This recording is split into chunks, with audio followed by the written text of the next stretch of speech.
GRVM Thursday. I have no idea what that means.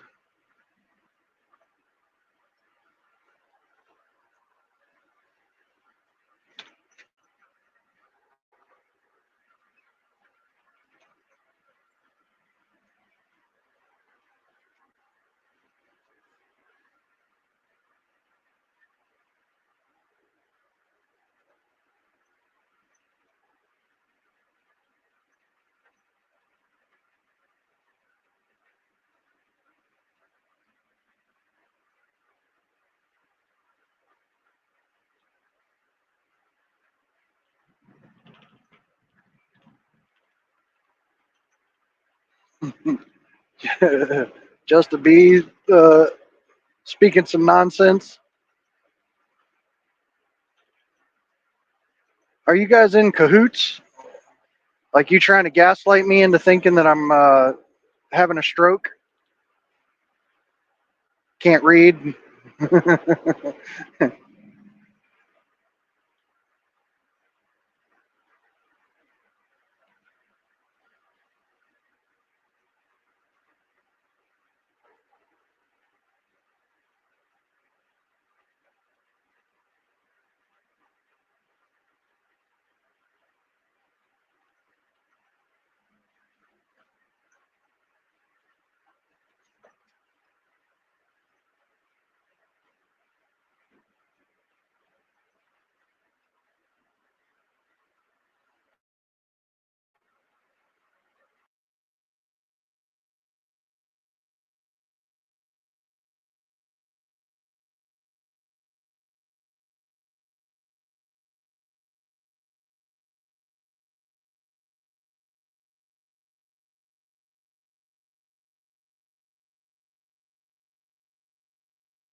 Sorry, you guys get stuck seeing the same stretch of road.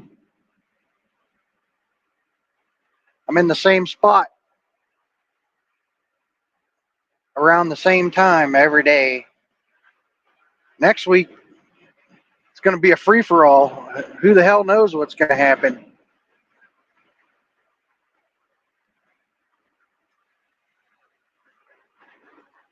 I'll definitely get to show you different parts of the country.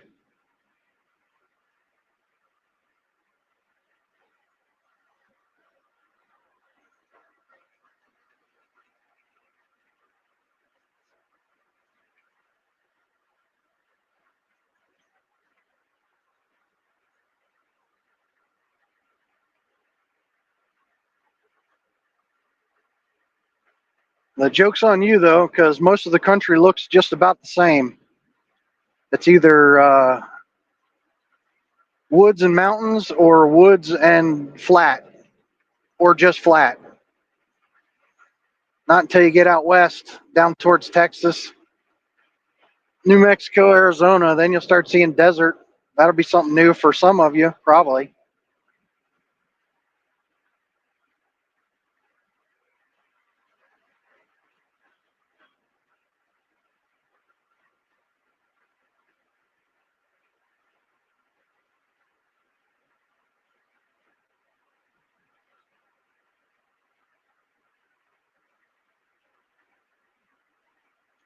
Get ready with me. That's what GRWM stands for. That's a new one for me.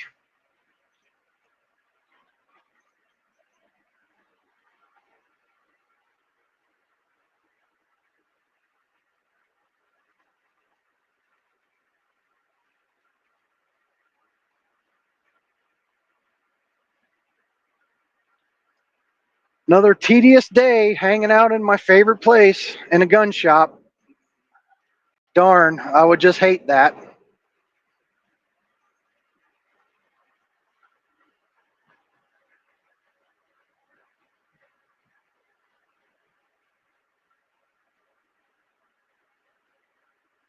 2 hours left to drive, then work,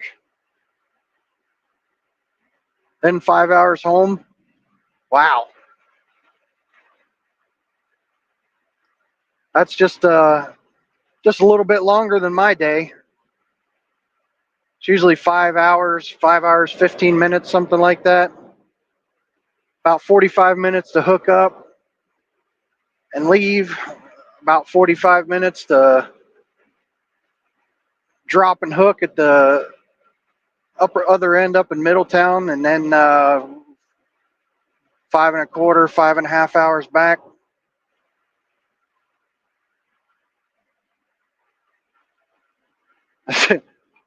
All the makeup girls do it.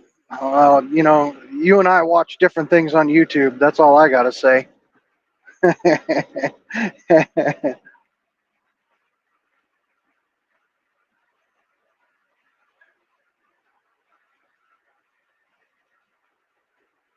Maybe I'll do a get ready with me when I wake up in the evening to go to work. It consists of me getting up and going to the bathroom and walking downstairs.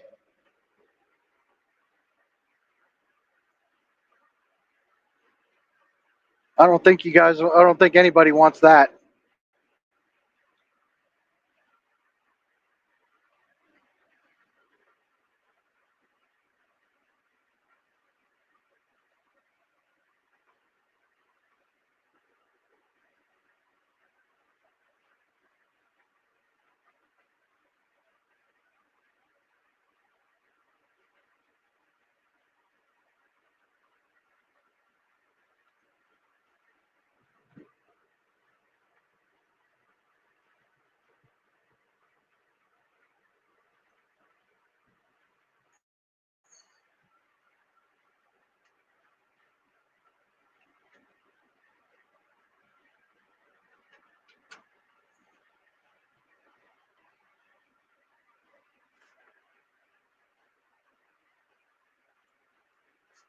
Well, it says there's 5 people in here. Somebody drop a comment. Let's talk about something.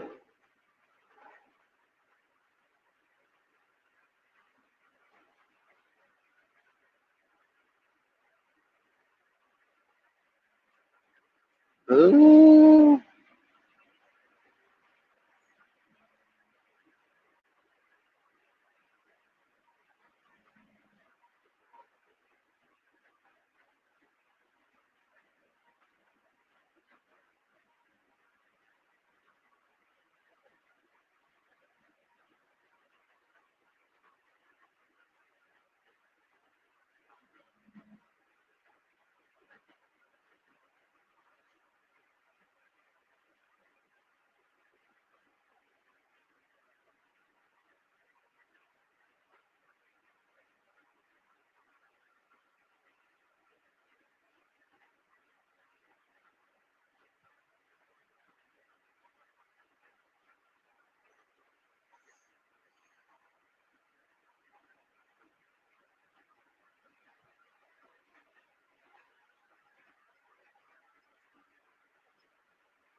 Had your kid practice CPR and EpiPen on you last night.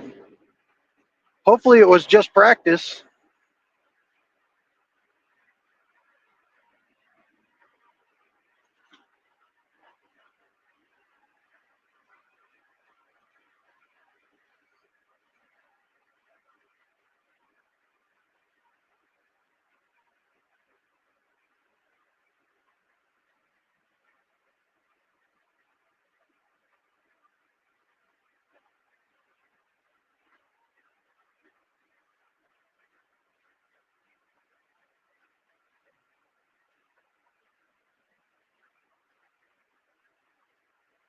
Yeah, my wife's work gave her a free CPR class.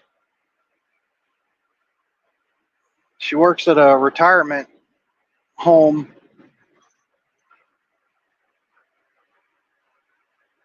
and I guess it's a good idea for her to know CPR in case one of the uh, one of the residents goes down. But that kind of makes me wonder, like, if that patient has a DNR, can the retirement home get in trouble if she was actually able to resuscitate somebody?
I cannot stand fish sticks.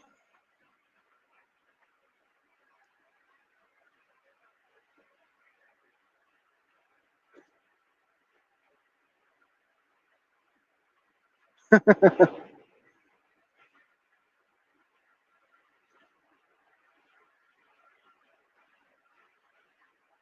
got a story about fish sticks.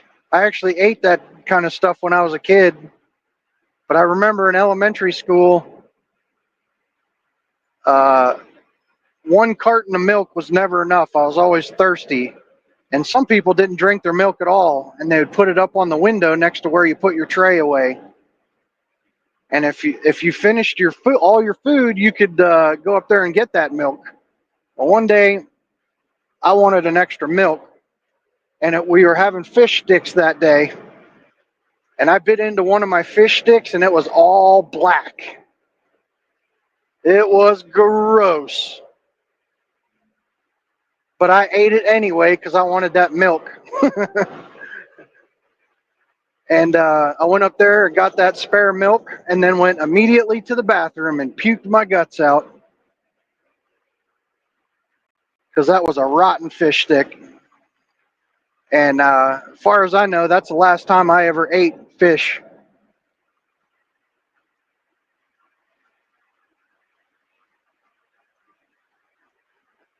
Good morning. Twin Arrows has got work today. Praise the Lord. Work is a blessing.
uh, I feel you, Justin.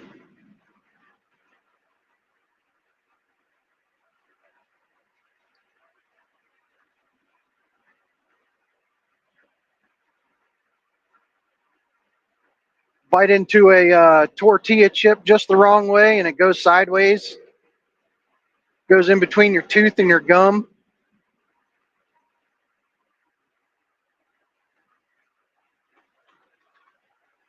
I put a StreamYard link in the general chat of Muffin Top, and one in the general of Twin Arrows. So if anybody wants to jump in, we could do a man on the street interview,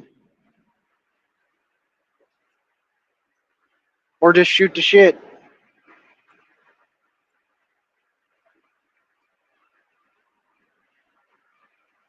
I got about an hour before I stop for fuel. I'll probably cut it off there.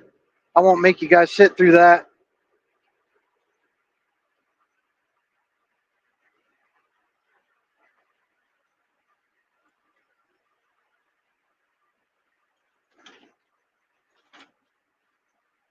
Actually, I could go a little bit longer than that if I fuel at the different spot.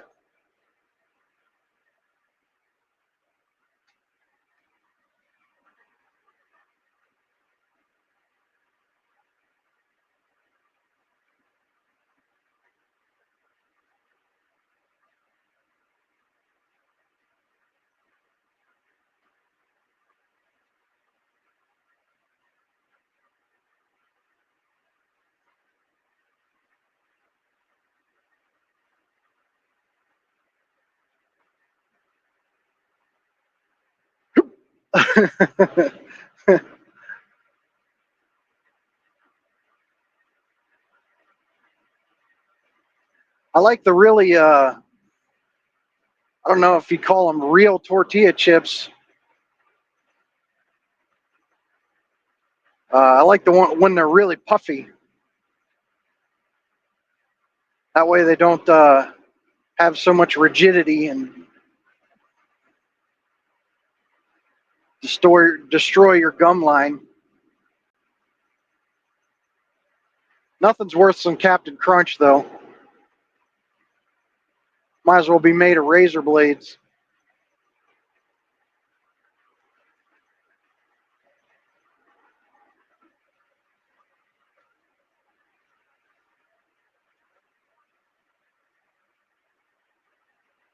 Well, I got pretty bored last night, and I was just clicking on random videos, watching a bunch of stuff I normally wouldn't watch. And there's a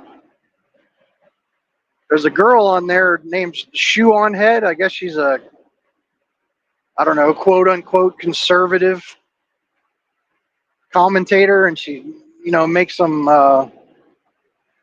videos about other stuff. Well, the one I watched last night, it was I guess it was a bunch of screenshots from dating apps about what happens when women get rejected by the men. It was pretty entertaining.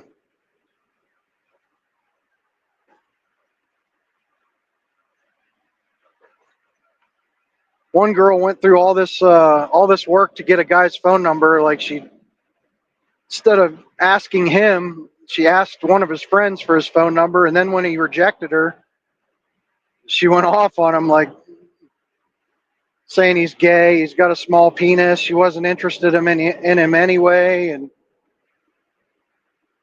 she only wanted to date him for pity. And some of it was entertaining, but most of it just made me sad for the newer generations. It also made me very grateful because I got 99 problems, but a wife ain't one. Been with my wife for, it'll be 25 years this year.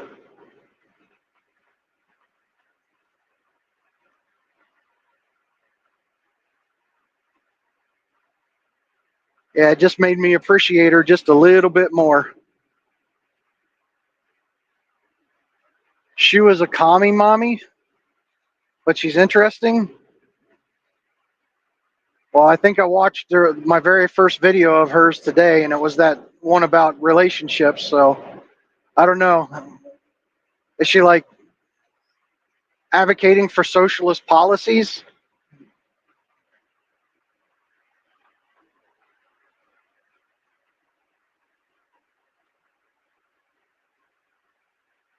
Dating apps were some crazy days, Justin B says. I can imagine.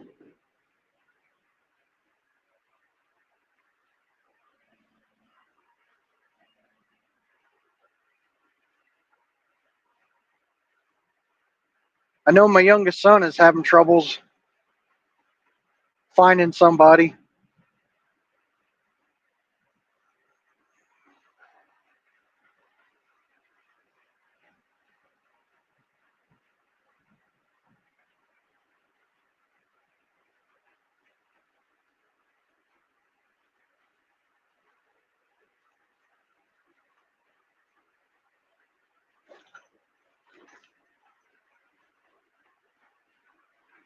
I didn't even think of that, dating apps.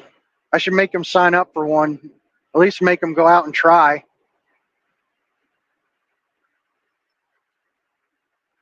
Yeah, find someone normal and not crazy. I don't know where I heard it, so I'll pretend I made it up. But if you're, having trouble finding relationships, you should go to the place where your future wife would hang out, or your ideal future wife would hang out. Whether that's church or out hiking, something similar.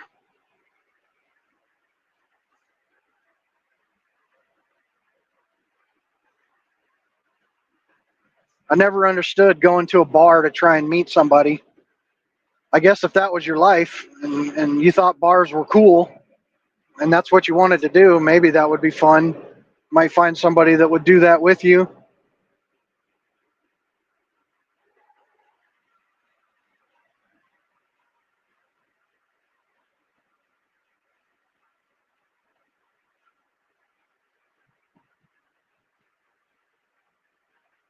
Yep, I just saw that same stat. I think it was like 40% of males 18 to 24 haven't approached a girl in over a year, and like there's some smaller percentage of that have never approached a woman.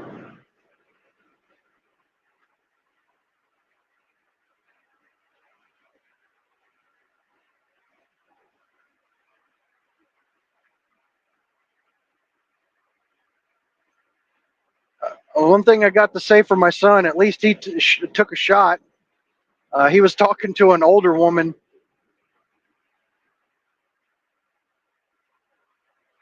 She said something along the lines of how sweet he was and that she should just date him instead of men her age. I think he took a shot. He went over to her house at least once.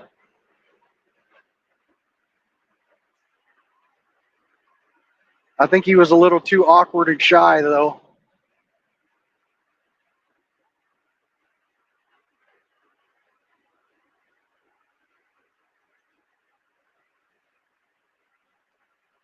I feel like if you don't have hobbies that involve you leaving the house, you should probably take some up, like ride a bicycle on bicycle trails, rock climbing, hiking.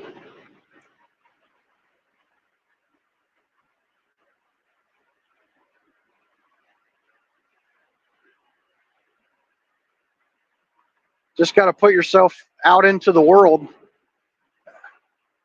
and let God do the rest.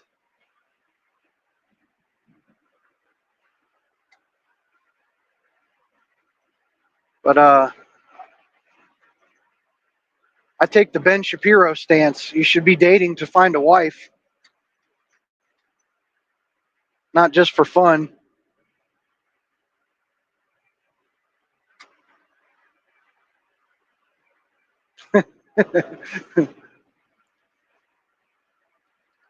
I think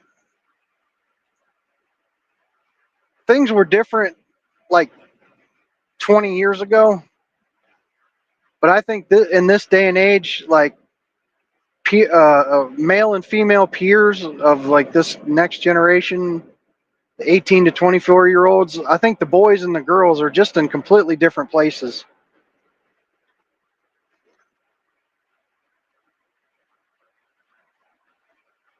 It depends on what kind of like if you're a young, attractive male, you got your pick of all the women on, especially with all these dating apps.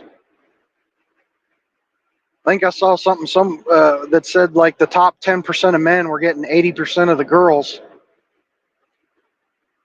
and the girls have been brainwashed by fifth wave feminism. They think they should go out and have fun like like men used to, go out and get as many as they could, and then they end up being 35 and they're like, man, now it's really start time to be serious. And all the 35-year-old men are dating 20-year-old women because the 20-year-old woman's looking for an established male that can provide her a better lifestyle.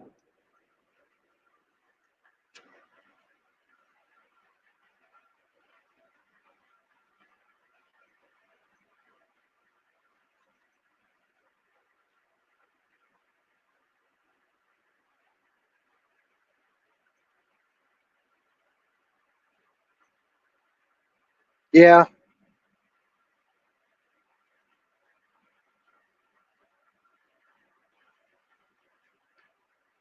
I get you there, slideshow. Because of the availability of, especially on these dating apps,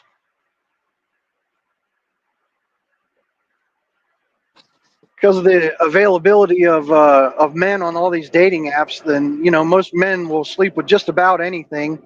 So if you're not that attractive of a woman, you still get your pick of all these men on the dating apps. But it's not they're not looking for anything serious. They're just looking for they're there for a good time, not a long time. Hey, What's yo, up, Tactical Pat-Riot. Muffin Give me Top? some of that sunshine. We got ice and snow over here.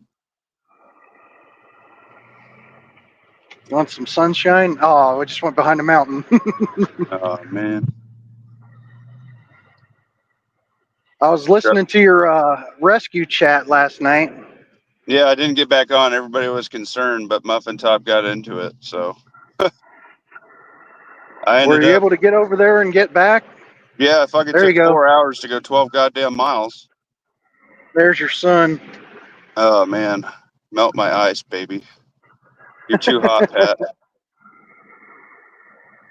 Yeah, ended up, I paid a guy, I carry a couple ounces of silver on me, and I gave him an ounce of silver after I got, it was white out, so I couldn't see. I ended up going into a drift that was damn near over my truck, and I couldn't get out any of my doors. I got 4 doors on the cab, and I was in it so deep I couldn't open any door to get out to try and scoop out. And the guy pulled me out, and he brought a tractor up, and he didn't seem like he wanted to do much more than the drift that I had got stuck in. I'm like, hey man, I'll give you this ounce of silver to get me up and over Through the here. drift? It was only about a mile up, and then I was like, get me to my sister's driveway so I can fucking get them out. And then he got me up there, and I dug a path up to the fucking door and dug out the door because they couldn't even open the front door.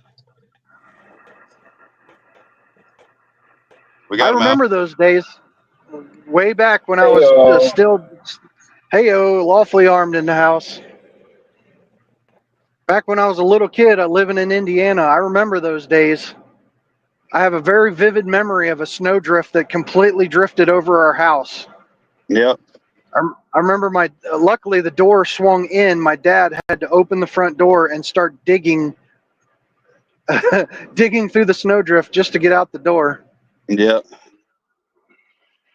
It was interesting. They were down to the last bottle of the 1 gallon propane I gave them on the buddy heaters, all they had left. So probably a good thing I went and got them because they would have been cold. Well, There's a from the bunch of the sounds of it, states. the Go for it. sounds like the power guys were on their way Yeah, nope. They turned to off like restore 4 roads power. before them. They were working on Oh, other shit. Yep. But yeah, they're still like about half the state still down. Like half this town that I'm driving around in right now is fucking out of power still. So there's some yeah. transformers Hopefully, popped and poles snapped and lines that are down that they ain't going to carry any power until they get fixed. So Hey Pat, you were talking that's about crazy. the boys and the girls being in different places. Yeah, there's a Trump tree doesn't down right stop there. it. They'll literally be in different places. The boys will be in China or Ukraine, and the girls will be here. yeah, that's a distinct possibility. That's a true thing, man. I think if I was a single man today, I might go over to Ukraine. Nah, I think you could probably take your pick over there right now. You don't want that. Spend a I'm good. couple of I'll spend just a take couple of months, my see if high you can't school find a wife. sweetheart. Oh yeah, I mean, I said if I was single. I don't know if Oh you yeah, guys heard right. earlier. Said if you're having girl problems, I feel bad for you, son. I got 99 problems, but a wife ain't one. Yeah, yeah. Good morning, Teresa B. Justin B. Slideshow Bob. Twin Arrows. Tactical Yeah. Muffin Top. I'm only going to be on here for Like I about said, 5 more minutes, guys. that's I'm all going to right. Sonic. But I just dropped the boy off at daycare and I, I'm about to work. So I dropped a link to the StreamYard in the general chat of Muffin's Discord and Twins Discord. So anybody that wants to drop in here, Teresa B, you're everywhere. It'd be interesting to hear your voice. Put a whoa. voice to all that text. And through StreamYard, you don't have to. You can choose not to show your face. You just turn the camera off. That's what Muffin Top does because I'm too damn ugly for everybody. Hey, were you going to I pull that saw him one live time down and it from turned my hair yesterday? gray. What? Oh, don't remind them. Were you going to take that live down from yesterday that I listened to? You said you were going to delete it. I was like, Nah, well, that's funny. I'm listening to it. it's okay. Apparently, I look like Unicorn Cornelius, so I guess my identity's still intact. Well, I wasn't going to say why you were going to delete it. Oh, nah, just playing. Teresa B refuses to ever get on a panel. Ouch! I'm wounded. Teresa B, what about Muffster's panel? Don't even fucking play. That would be a good get. That would be a good Tuesday guest. Yeah, Teresa B, the queen of the chats. Every chat, busting out all the freaking channels and everything. Every damn chat. You gotta have like a Word document and just keep adding all the channels and just copy paste it all in there or something. 24 hours ago, it was 69 degrees. It had been 81 the afternoon before that. Now it is 38 degrees, and it feels like 29. Yeah, did you get some snow with it? No, we barely got any rain. It just Damn, blew all that's day. literally what it did for us, but it shit out snow everywhere on us.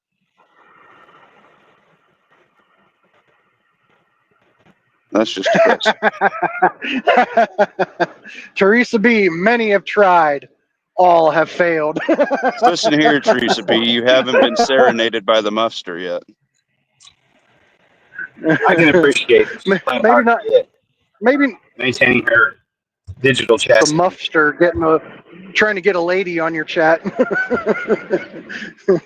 Wired-Tight did it. He did it with a couple gals.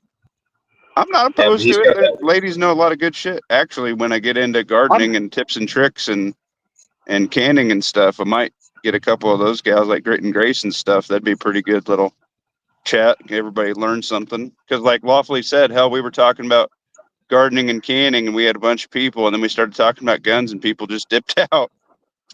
Yeah, I thought that was hilarious. It's usually the opposite. I know, right? Or that you think it's the opposite anyway. All people want is gear and guns. Yep. You don't get any. Well, you said it yourself. You don't get any views on your gardening videos. I don't get shit on my gardening videos. My pickles got a little bit because I think people just love pickles, but I'll tell you what you nothing. got to do All my pasta next time. sauce, picking the tomatoes, nothing, man. Just walking through the Next garden, nothing.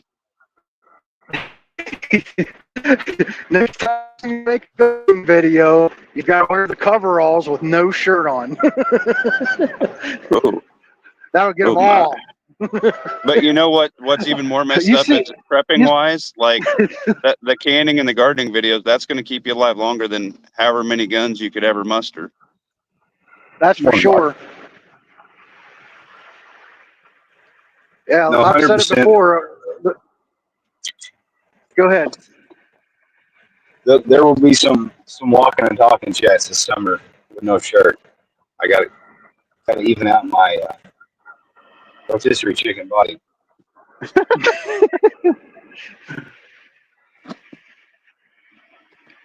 I may not show you, my but truck. it'll happen.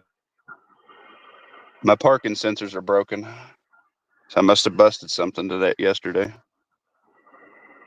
Or it might be snow still stuck up on it. Yeah, that could be. I set it in the garage, but I still got quite a bit of snow and ice all over it.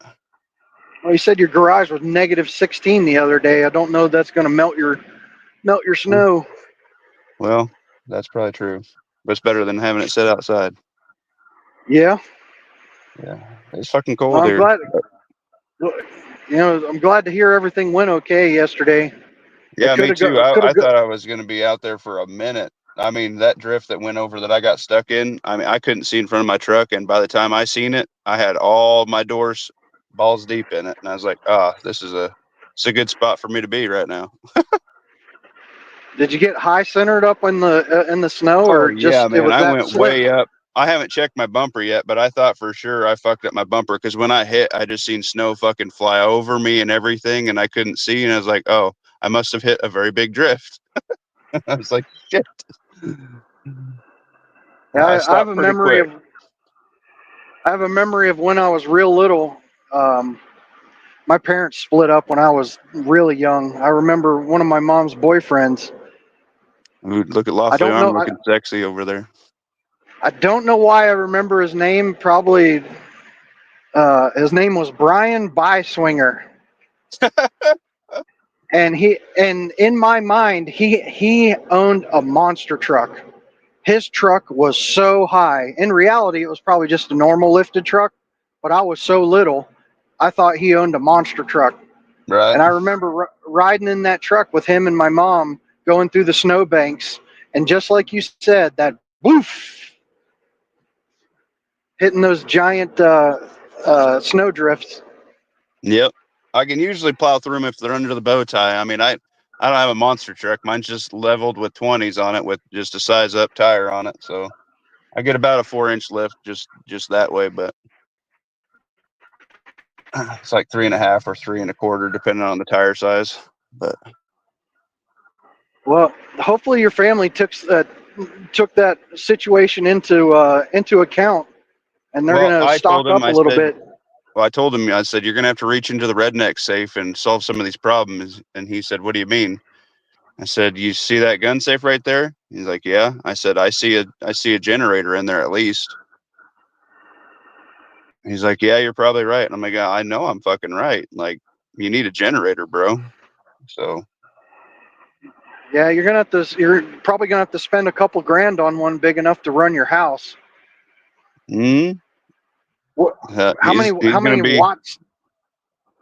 I think honestly, if you had like a 2,000 or 2,600, 2,500 watt one, you can run your furnace and then like your refrigerator and freezer and be all right. And that's about all you really need. Wow.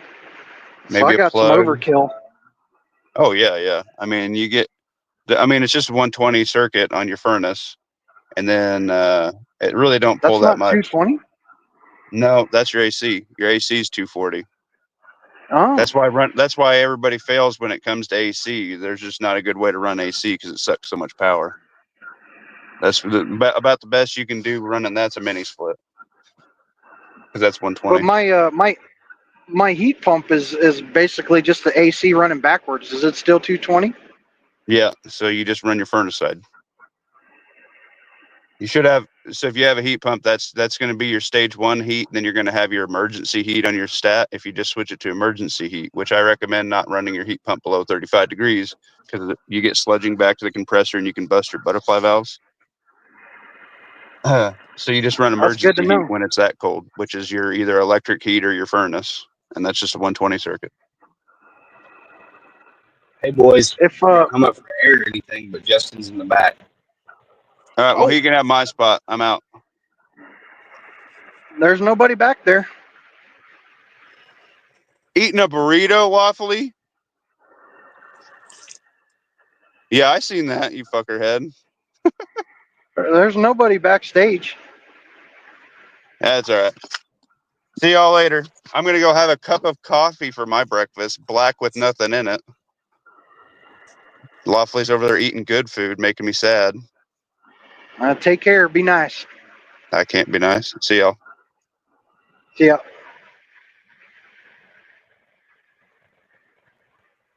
On the road again. I, I feel like the very first time I rode teams with my wife, I pulled that song up on YouTube and played it over the speakers. I was playing a bunch of truckers.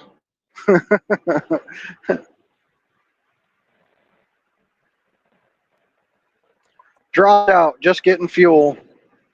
Well, I'll be on here for a little while yet. If you can, try and hop back in.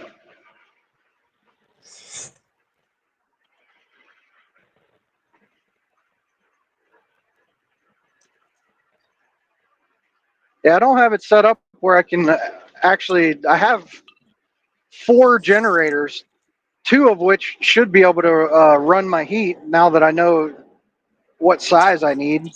But unfortunately, I do not have a plug wired up to my panel. What do they call those? Lockout switches or something like that?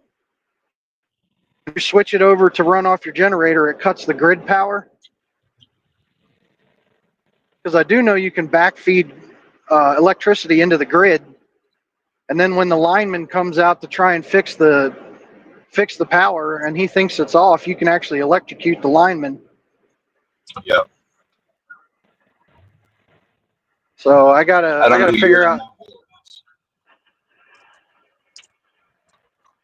Say if my electrician grandfather, either if they had had me 10 years sooner or he could have hung on a little longer, I could have learned a lot of invaluable information from him. Yeah, I actually have some hardback books on doing plumbing and electrical work. I have some like home improvement series I got from my grandfather. With that, I could probably figure it out how to do it on my own. But my daughter-in-law, her stepdad is an electrician.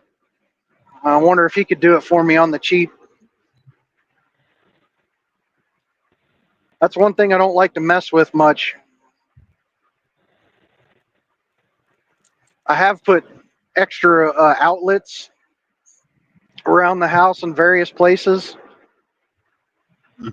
but it's probably not up to code. I think you're only allowed to have 5 boxes on one leg, so I'm probably not up to code. But the one from my garage, I ran straight. The one wall of my garage meets up with the wall of my basement where my box is. So all I had to do was run like a 3-foot length of wire down to my box. So I put like a 30 amp plug into my garage, but my box was full, so I had to spend like $100 on one of those dual pole breakers, and I got like a 20 amp breaker, or maybe it was even 30. It couldn't handle anything. Like just a regular small air compressor would trip the breaker, and it wasn't supposed to. So to get me through and do what I needed done, I I went ahead and used my water heater breaker. And I'm pretty sure that's not up to code either. Didn't you say that you and the wife were thinking about pulling up roots and moving the homestead? Yeah.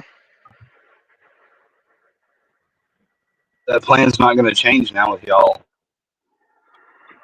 doing the long runs, is it? It was always a loose plan. It's more my plan than hers. Like when we talk about getting property, she's all gung ho about it. Until I start talking about selling the house and owning it all, debt free. She wants to, she wants to put the $5,000 down and make the $400 a month payments, and have a bug out location or a vacation. She doesn't want to leave where y'all are. She it bounces, it ping pongs back and forth. Sometimes she's more amenable to selling the house than others, and it's usually when the kids start being assholes. And then she's like, all right, we're selling this place. And then a couple weeks later, she's all about staying there.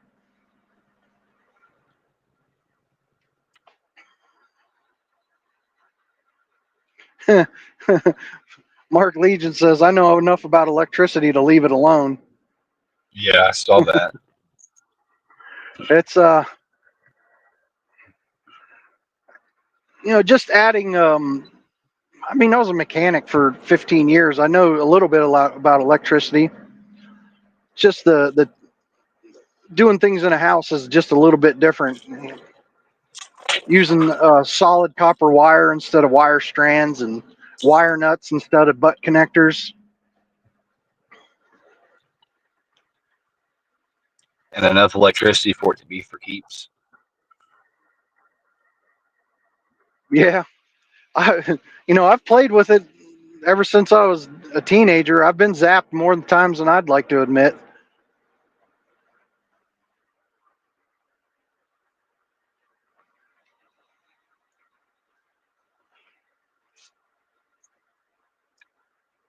I was that kid out in the field trying to find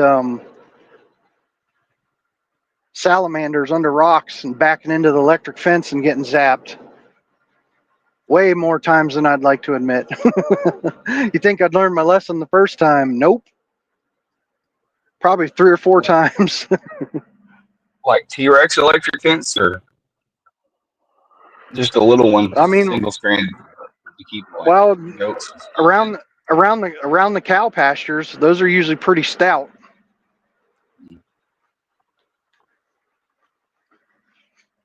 We had one around our goat pen that was variable, and my dad got me to touch it a time or two. It's like, oh, just touch it; it won't hurt you, you know. Ow, ow.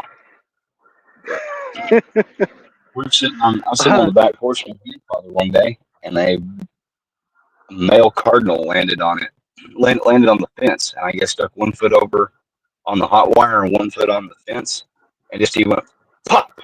Like, I mean, it made an audible pop, and like a tuft of feathers. It just popped him like a firecracker.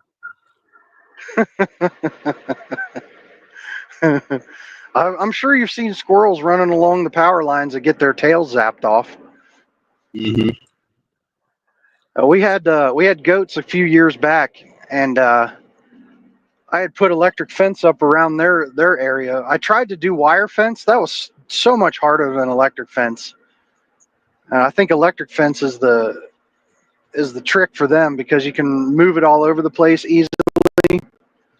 But I had touched that several times, and I always got just like a little teeny charge. Like it wasn't much at all, and I'm like, man, those goats must be wussies if that's what's keeping them in the pen. Because I saw them get zapped a few times, and run away. I'm like, they must be weenies. But then one night we had a real bad storm come in, and a limb fell over my electric fence, and I Yeah. picked that limb. I went to pick that limb up off of the electric fence. I was like a good 3 or 4 feet away from the fence, but as soon as I touched that limb, being in the wet ground and that wet limb, I got the shock of my freaking life. Like I don't know if it was just the soles of my shoes that was saving me from getting a real good zap, and because I was wet, I got the full force. But I got the full force. I just about fell over. I was like, "What the?" Because I was not expecting that. You pushed the limb with open hands, right? You didn't grab. Oh no! I grabbed that limb like I was just gonna pull it and toss it.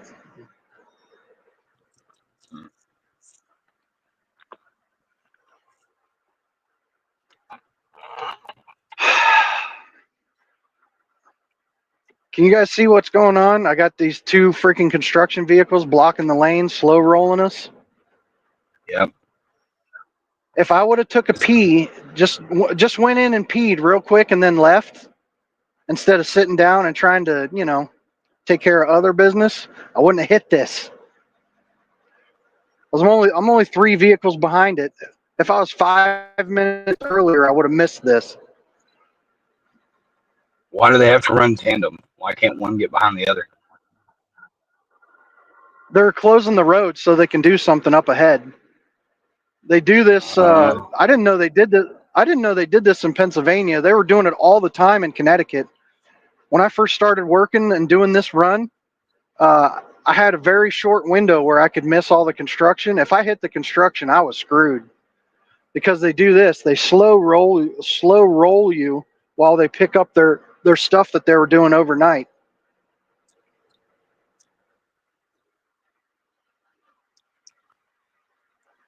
So it's kind of a rolling traffic stop as opposed to just being abrupt and everybody pop, pop, pop, pop, pop. Uh-huh. So they're both rear-ending each other. But a half a mile back, it's just like any other traffic jam. You just don't know what's going on because there's nothing on Google Maps to show you this happening.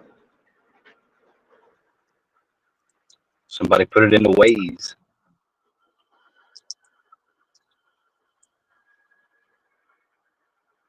Which that's a story. So I prefer Google Maps. The missus prefers Waze, or at least used to. And then we went like 5, 6 years ago. Went to go take him to this day out with Thomas thing at their train museum in Oklahoma City. So we commuted like 5 hours each way to go basically to like a little Thomas the Tank Engine themed fair and ride like a little short rail train and then commute back. But on the way there, we were kind of cutting it close to the timeline for the train to take off, like to get our tickets and board the little train. She's freaking out because we're taking exit or whatever. She's like, this doesn't seem right. You know, and she's using Waze. She's like, will you get on your phone and look and see? So I'm trying to look, and the Waze app gives her this direction to take this exit. So she takes this exit off the interstate, and it literally, there was no transition. There was no like interstate to like, divided 4-lane road or whatever, and then get off in a neighborhood. Like this thing just dropped us off. We passed under or over, I don't remember which. And then here we were in the ghetto. We were like in the ghetto of Oklahoma City. Like the car I was describing before, like the Lincoln or Mercedes like boat car with like the hoopty rims. There's a dude walking from the house across the driveway to get into his, and this old lady's following him out like yelling at him, and she's like, what do I do? And I'm like, just go around it. Just go. Because at that point they're like locked on to us, mean mugging us. Mm-hmm. Meanwhile, we're on the other end of town. Like something in that, she double checked, she put it in the right way, but something in there got changed from like northwest to southwest or whatever, something, that sort of thing. So she's like popping clutch and shifting gears to try to get across town. So we make it just in time. You talk about needing to take a pee break. I got on that train and we were out there 15 minutes one direction. I'm thinking, I gotta pee. And this thing was 30 minutes one way, and then it flipped around and went 30 minutes back the other way. You talk about a grown man about to cry. Doing the potty dance? Yes. Bouncing a toddler. It's probably been longer than 5 years ago, but I'm bouncing this toddler off my knee, and I'm about to like piss myself.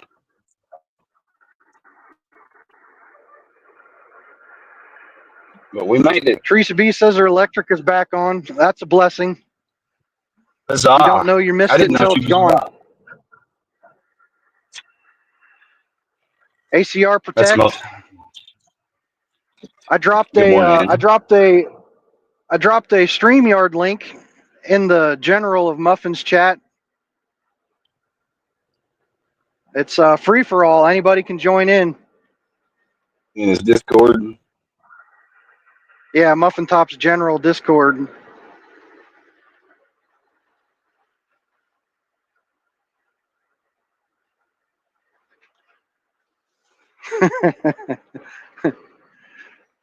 I had a similar situation. The wife and I it was going to be a pretty epic date night, actually. We went to medieval times, and we had a boat ride scheduled for Annapolis, Maryland, and then we had a hotel room down there. Well, I had my wife do the navigating. We got the medieval times part right. Then I had her do the navigating to where this boat ride was supposed to be, and she picked the wrong river street or whatever the name of the street was. So we ended up being on the wrong side of the bay. So we missed the boat ride, but luckily we were on the right side for our hotel at least. But the hotel was like Inner Harbor, Baltimore. And, for a white boy from the mountains. Why is everybody cutting me off? I don't understand. So Inner Harbor, Baltimore. At this time, I had a 1500 Dodge Ram. Called it Ruby because it was bright red. And white boy from the country like me, we had a personal license plate thing on the front that we got at the fair. It had myself and my wife's name on the front, and it was a Dixie flag. And my truck was lifted, so it was too tall to go in the parking garage.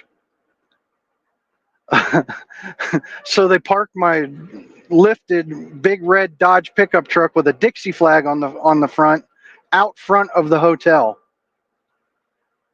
And it was a nice hotel. I'll give them that. But it was in the kind of a weird area. We heard people like screaming and hollering and fighting all night long. And I thought for sure somebody was just going to throw a brick through the window of my truck or something.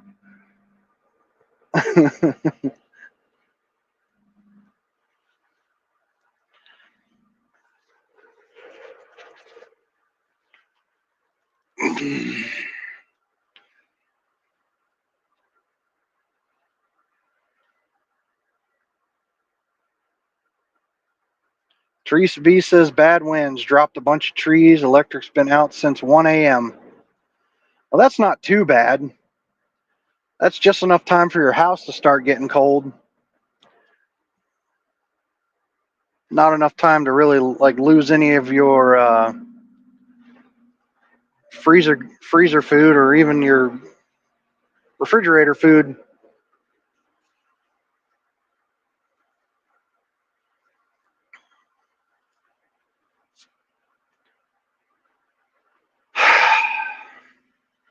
Why are we still going this freaking slow? Usually once the lanes have merged, you start moving again. Maybe they're playing patty cake. I guess. They're still slow rolling this, so that's the problem. No freaking reason at all. So you watched Shoe on Head. Yeah, that was probably the first time I ever watched any of her videos. What makes her a commie mommy? She's communist. Oh. I guess I haven't heard any of her political views yet. I assume she was I think I've She's one heard of those Tim people Pool that talk about her before.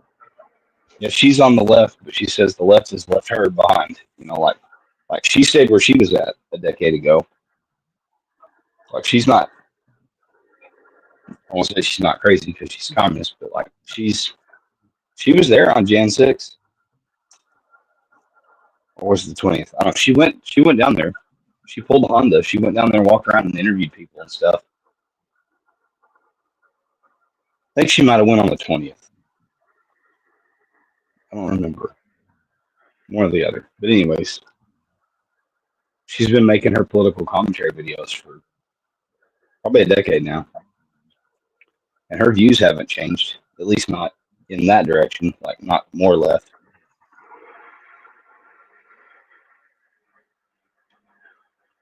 I think what's happened is that the left drug the right so far over the center line that she looks really reasonable now compared to a decade ago. Well, yeah, the Democrats actually won this election. In case anybody hadn't noticed, Donald Trump used to be a Democrat. We got RFK, Democrat. We got Tulsi Gabbard, Democrat. We got Elon Musk in the Doge, Democrat. Finally. I start to get a Well, we little assume impatient in the mornings. Can't stand hitting traffic and stuff. Especially when I really got to pee.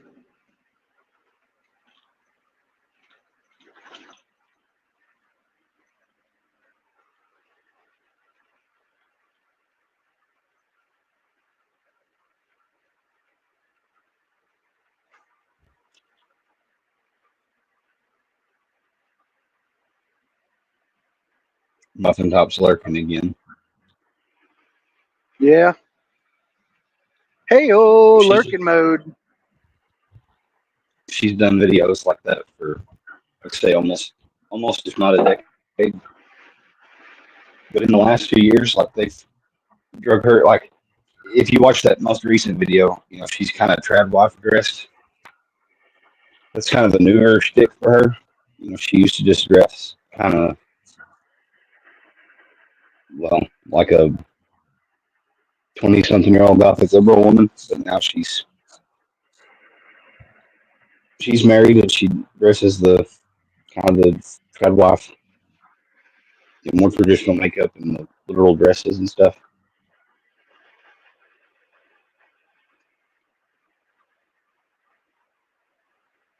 Oh, that's the following trends to make money on YouTube, probably. She's just catering to her audience, I think, more than anything. She's had her parents on before, and her boyfriend, that I guess is the one that's her husband now. I don't know. I'm not fatal attraction or anything. She used to put stuff out more frequently. Now she puts higher quality collaboration, or not collaboration, like what you watched, where it takes hundreds of hours of video editing to make a 30-minute video. And she'll Yeah. put like one video out every couple months.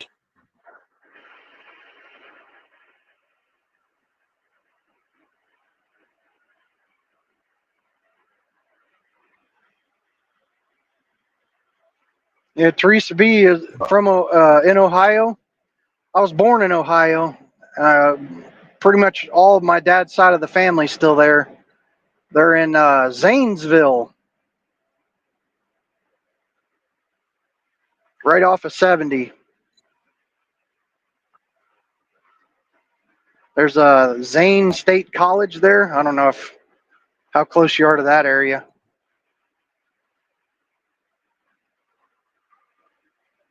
But that's where I was born. My grandfather was in the hospital dying of cancer, and my dad and my mom went back just to visit him because his time was growing short. And I decided that was a perfect time. So my grandfather got to actually hold me before he passed away. And then they named they gave his name. My middle name is my grandpa's name. I don't know how to say it. You are your own grandpa.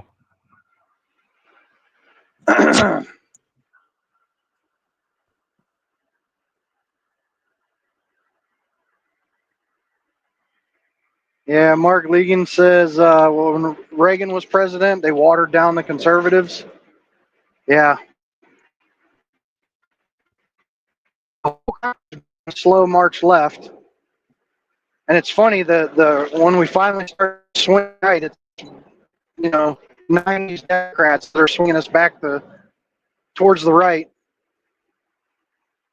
towards the true center, if you ask me.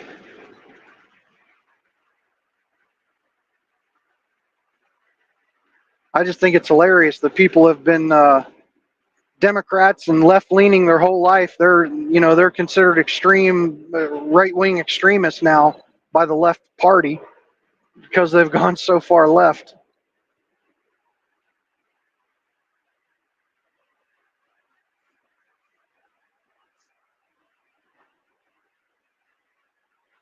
I like that meme somebody put out. It shows the left and the right.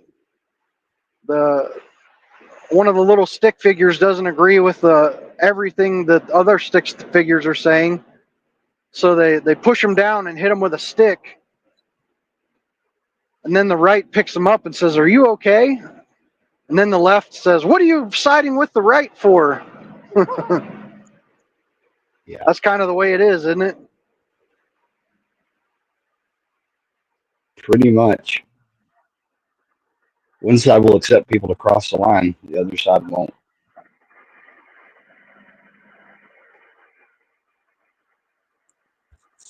Yeah, they explained it on Tim Pool last night. It's kind of in our evolution as tribal people.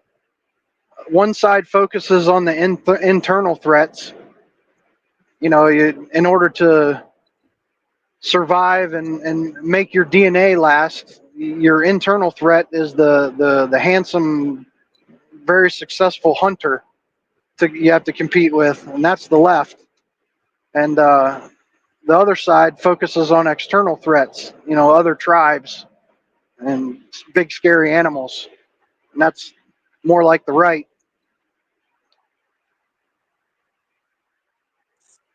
So they just can't handle any dissenters.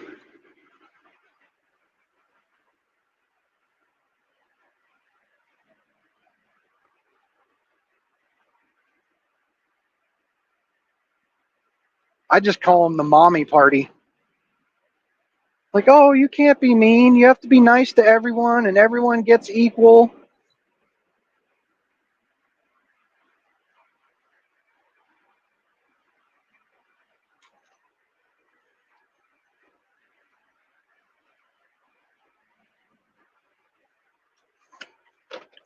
$21 years. That's pretty awesome.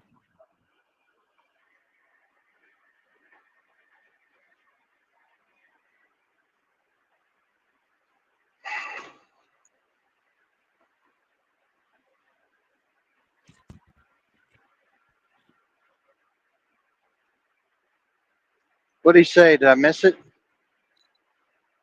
He's celebrating his 21st wedding anniversary. Outstanding.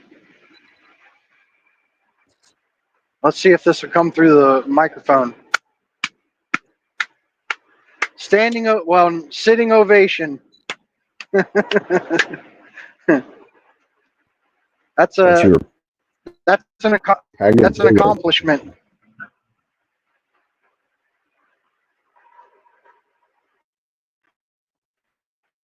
Yeah.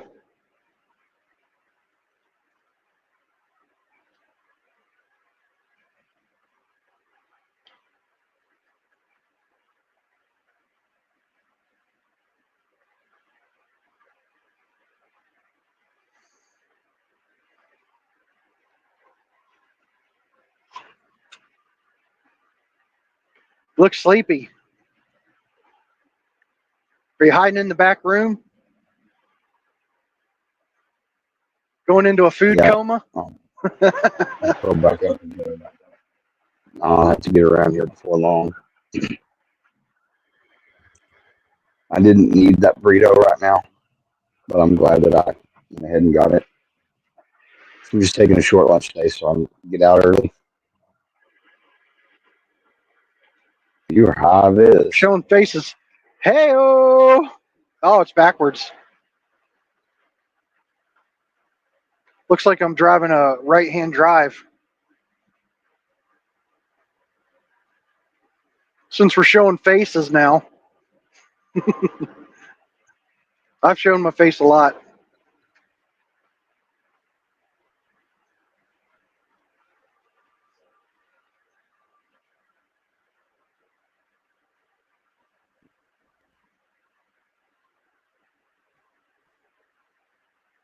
So in all your years of trucking, what's the craziest wreck you've seen?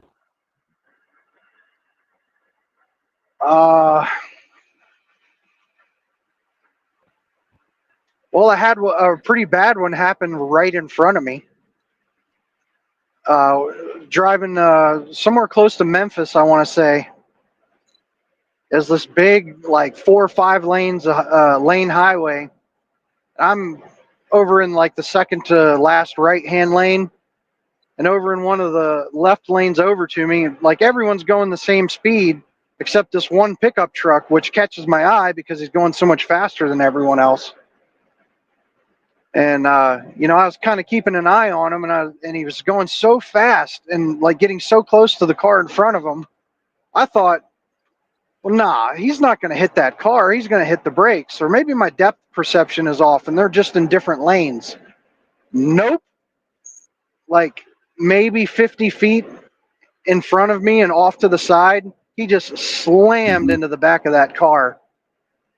Like slammed into the back of that car, and that car went out of control, spun, and because like I was in disbelief that it was gonna happen, I should have slowed down way before that, but I didn't slow down until that car got hit and then started spinning over in front of me. And that was my quickest panic stop like I've ever done before. That car just kept spinning, and it spun through like over 4 or 5 lanes of traffic and ended up over onto the shoulder. Like in a stroke of luck, it just went to the shoulder. But I carry medical with me and stuff, and I tried to find a place to stop, but 53-foot trailer, and with the tractor, I'm at least 70 feet. So there wasn't a big enough shoulder for me to pull over on. And it happened right at an entrance ramp. So there's that big triangle where the ramp comes up onto the highway. I wasn't able to get over far enough to get on that. So, I mean, I just had to hope somebody was stopping because I had no safe place to stop.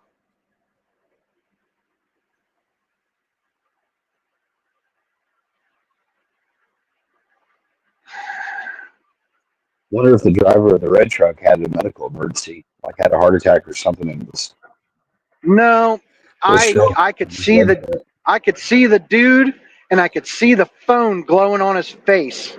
So he had his face buried in his phone. I could see it.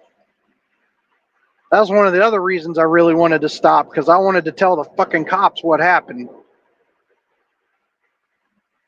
Because when you're out on the road as much as I am, and you look down at the cars that are passing you, I swear 80% of people have got their phone in their hand.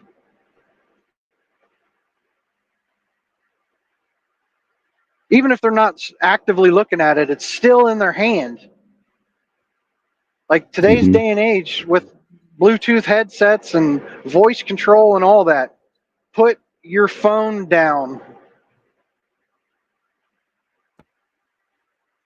I'm guilty of it some, but I don't sit there and watch freaking movies on it or anything. Recreation lands near Zanesville are awesome. Are you talking about the strip mine?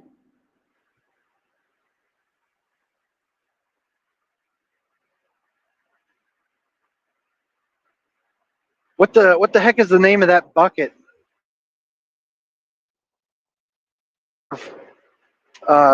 They came in and put a couple of feet of dirt over what they stripped up, and no trees can grow on it because it's not deep enough. A little go visit. It's called the Old Muskie or something like that. Big Muskie. Yeah, that's what it. Yeah. I got a picture of me and my dad standing in that bucket. That's one of the only actual pictures I have of him. Because my mom's boyfriend went through all of my mom's photo albums and took all my dad's photos out and threw them away. So I don't have very many pictures of him at all. It's kind of extreme. Because I feel like that place is only like 40 minutes or so from where my family lives. So you guys are close to my family. That's interesting.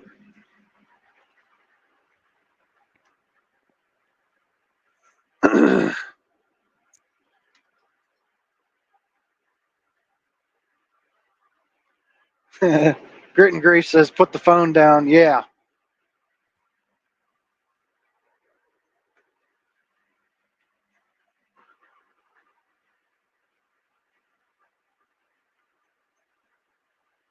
Wayne County.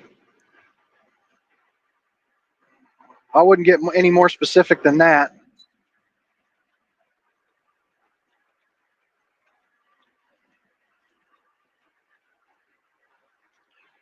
Well, with accidents, I think I probably prevented a really gnarly one. Somebody had broken down in the right lane, and they were still in the highway. Like they weren't able to get off to the shoulder when they broke down. I don't know if they were sitting in traffic and just. I don't remember if they ran out of gas or they broke down, but they were in the middle of the lane.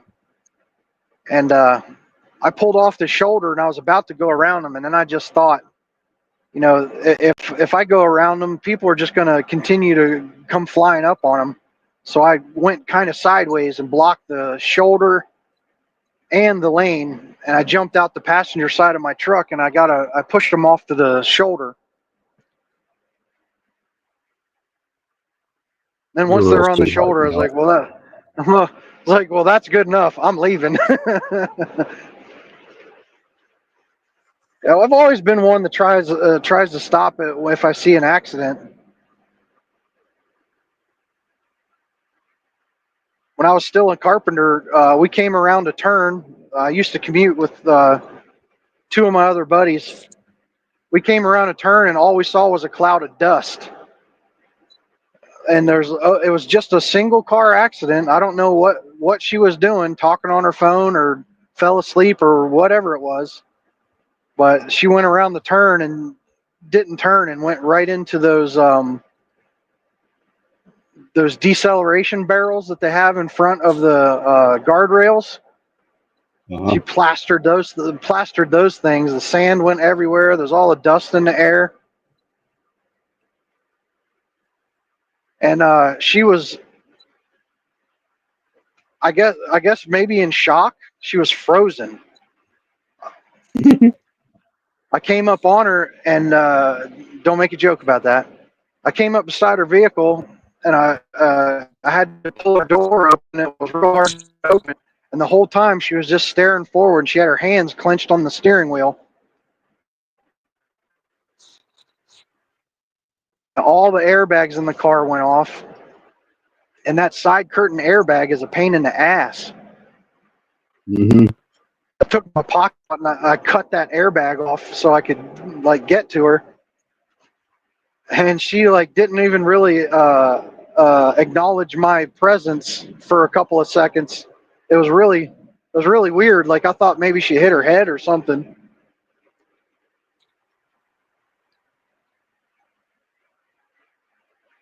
And it wasn't long after that the cops showed up. And they're like, "You can't leave. I need your statement." We didn't see anything. We just came up on her. There was a big cloud of dust. We didn't see it happen. He's like, "All right, I guess you can go."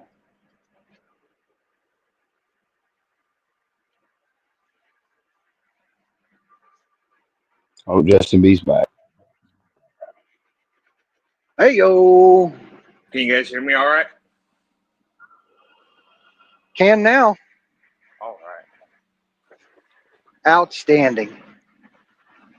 Yeah, I grew up on a little one way in, one way out strip, kind of off in the middle of nowhere, and man, I've seen some gnarly ones. The best one though, well, not best one, but I remember the kid was about my age, and he had a go-kart, and he crashed into his parents used to lock it up by the steering wheel. So there was one over the roll cage, and then the chain went through the steering wheel. So he didn't have, well, his brilliant ass decided to take it out one night with the chain still on it. Hit a parked car right in front of my house. And one of my neighbors is out there with the lighter trying to, find the turnoff switch, because he's half underneath the car, the motor's still running, it's trying to accelerate. And I remember my dad going out there and grabbing this woman, throwing her out of the way and turning the go-kart off. And one of her older sons coming over what the hell? And he's like, well, would you rather have me have thrown your mom out of the way for being stupid, or have started a major fire?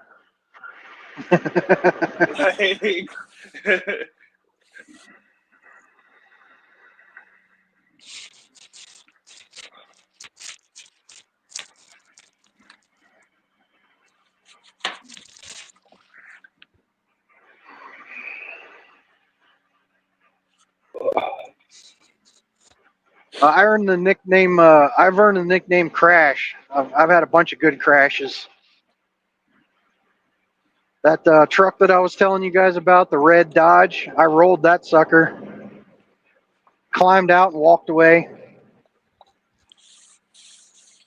I had a mail truck change lanes right over top of me, and when the front of my car touched their tire, it shot me off the road.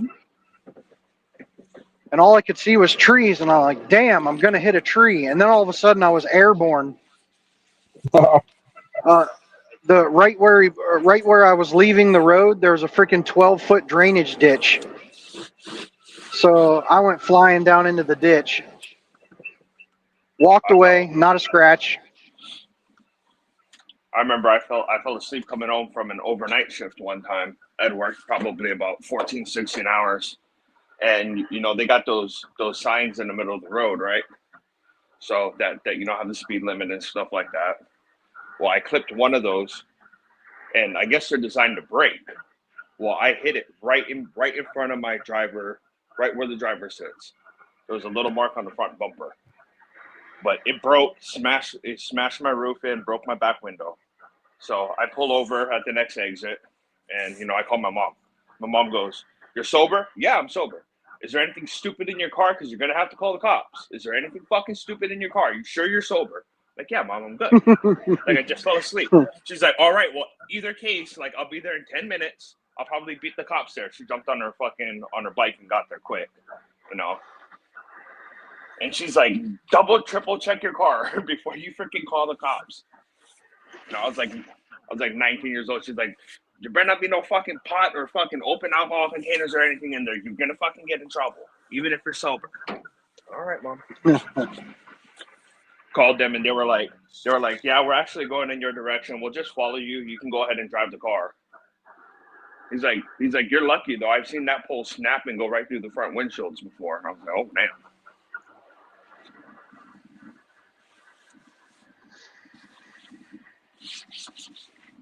Good and gracious, way to go, Mom. What was that? Good and gracious said, "Way to go, Mom." Hell yeah. I still call her to this day whenever I do something stupid. "Mom, what do I do?" That's awesome. My mom's the kind of woman, she'll talk you through it all, and then like the next day be like, "So, you know, about what happened yesterday, you know you're a stupid ass, right? You know how stupid you are?" Then lay into you. Yeah, because even then, that extra long shift didn't cover what it cost to replace that back glass. Oh yeah. I ended up not even doing it. It wasn't worth it. Just did the old trash bag method.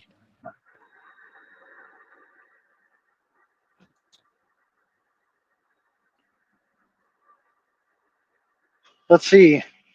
I had a 110 trail bike when I was in school, and the bus driver wouldn't let me get off at my buddy's house.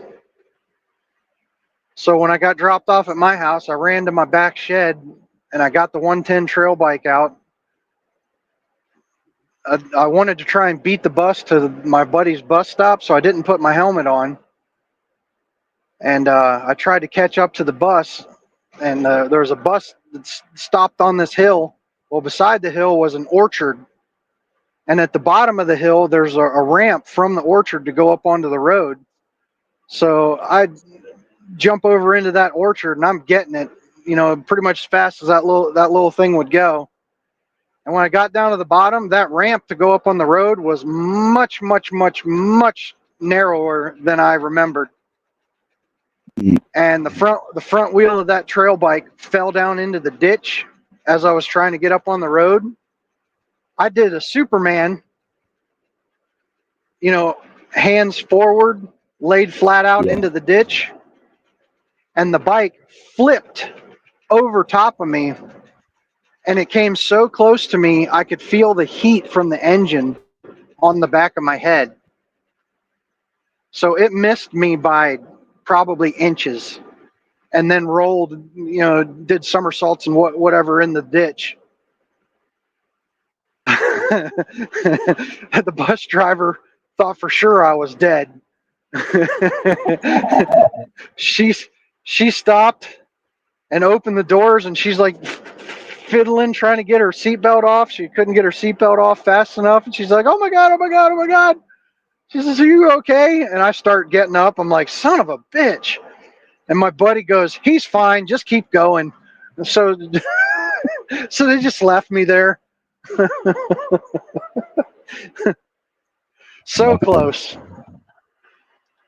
You look back on things like you think you're invincible when you're a teenager. I came close to dying so many times. Like that dirt bike would have just completely crushed my head. No helmet, flying like a lunatic. Well, that's what's changed. We have safe, we've child-proofed our entire society. So right, wrong, or indifferent, we've made it where the dumb, weak ones make it. I'm not saying you're dumb or weak, but I'm just using that as a stellar example. I'm obviously strong.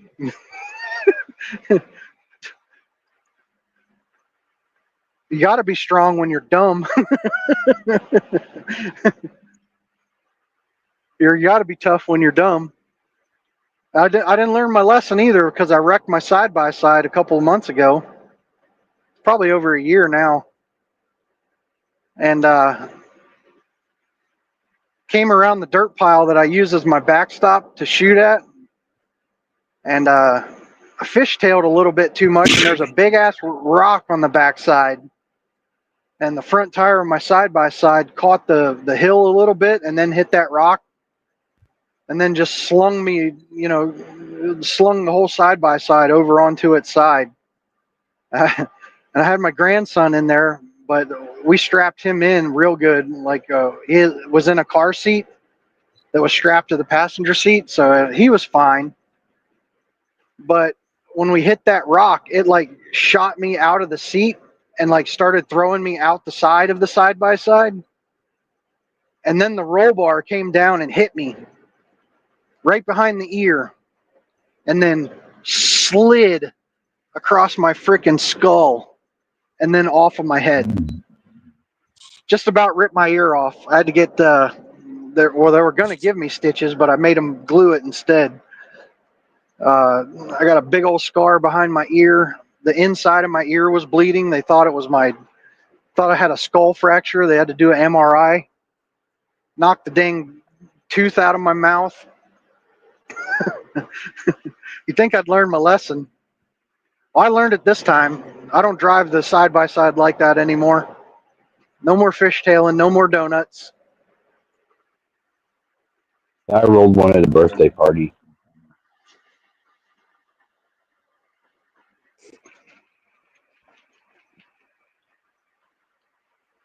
Yeah, I had to play it. I had to play it, tough to make sure my grandson wasn't scarred for life. Uh, Unfortunately, I got a little bit of blood on his shirt, and that really made him lose it. And not only did I have my ear just about ripped off and probably a concussion, but I had the trailer hooked up to my vehicle, so all fucked up like that. I had to drive my truck over, drop the trailer, unhook everything, Hmm. and then my wife drove me to the hospital. I had to play it off like I wasn't freaking about to fall down.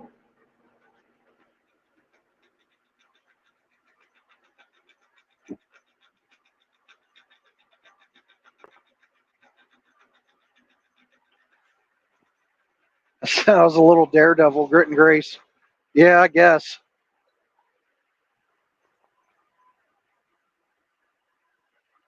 That's what that's what happens when you grow up in the mountains. We didn't have cable TV, and even with the antenna, you could only barely get one TV channel. So I did most of my growing up outside, fortunately. And it was always just my mom was a single mom. She had a boyfriend, but he didn't pay for shit. He didn't help her out at all. So anything I wanted, I had to buy. So the trail bike, I bought it myself. Finally got PlayStation 1. Had to buy it myself, working at Kmart. Yeah, things got a little more dangerous when I got a little bit of money. I guess you could call me a hillbilly. Was mean, it I a grew up- PlayStation 1? I grew up in Appalachia. Yeah, PlayStation 1. So the original PlayStation had already been out. No, it's the very first PlayStation. I had to buy it myself. The big gray Yeah, rectangle. big gray rectangle with the memory cards and all that.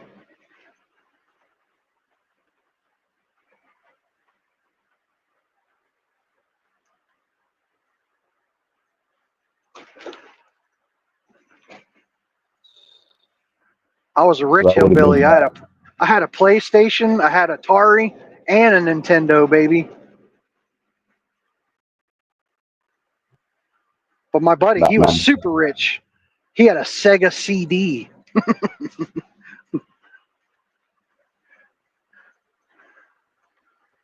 Justin's trying to get back in.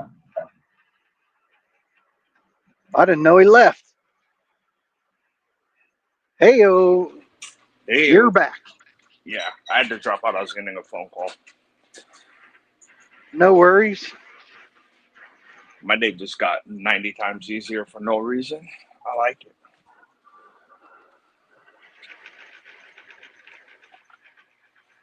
Tomb Raider, Grit and Grace, my sister. I love Tomb Raider. Just back jump and shoot, back jump and shoot. You could defeat anything in that game. All the cheetahs and the whatever's you had to shoot at. All you had to do is back jump and shoot.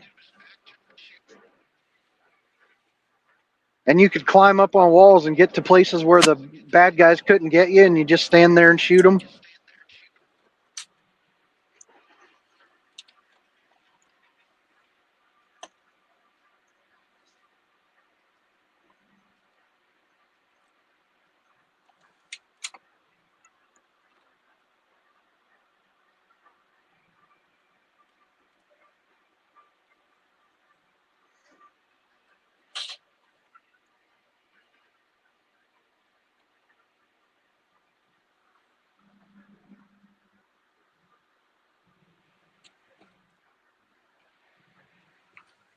ACR signing out.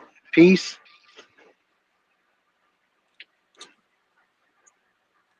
Peace and chicken grease.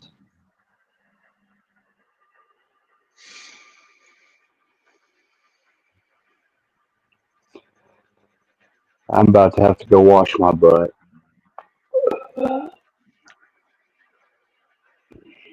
Wash. Sound like my grandson when he comes over. Still not quite wiping his own butt yet. Hearing I don't from have that. halfway across the house. Come wipe my butt. Grandma, you're up. Shit, my son just yells, "Dad! Dad!" I'm like, fuck. I'm like, come here. No, Dad. I'm like, oh, man, he needs something. I'll do to wipe his butt. That's better than diapers. Hell no, I don't take chances. I still got him running around with a pull-up on. Like, nah, I'm not going to take no chances. It's nice with those pull-ups. You can pull them down and pull them up, so.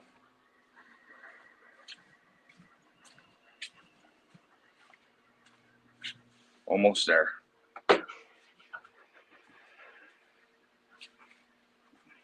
Yeah, he's 3. He's coming up on 4 actually, so he's good without the diapers. Yeah, mine is coming But up on 3, so. his brother's still in diapers though. his 7-month-old sister was the same size pull-up as him. So is he skinny or is she chunky? She's going well on him though. She's 3/4 his size. She's gonna give that kid a run for his money. She's a lot tougher than he is too. I can tell already. Start giving him some insure. Yeah, he drinks all kinds of, because he's lactose too, so he drinks all kinds of. we extra we used to stuff. call my youngest Tank. Him and his brother are 18 months apart, but everyone thought they were twins because my youngest was so much, so close to my other son. Like he was only barely just shorter than him. We used to call him Tank when he was little. Yeah, my daughter's in like the 90th percentile, and my son's like less than half. I'm like, dude, gotta hit a growth spurt early or something. This is Yeah, gonna be your big little sister. Yeah, it happens that way. When you're in elementary school and middle school, all the boys and the girls are pretty close, growing up about the same. And then you get to that right before right at the preteen, the boys start shooting up, getting hot, taller and bigger than the girls. Sure. I went through like two. I went through like mine both came in like halvesies. Like I got a half a spurt in middle school, and then the other half spurt in like 9th grade. It's ridiculous. And just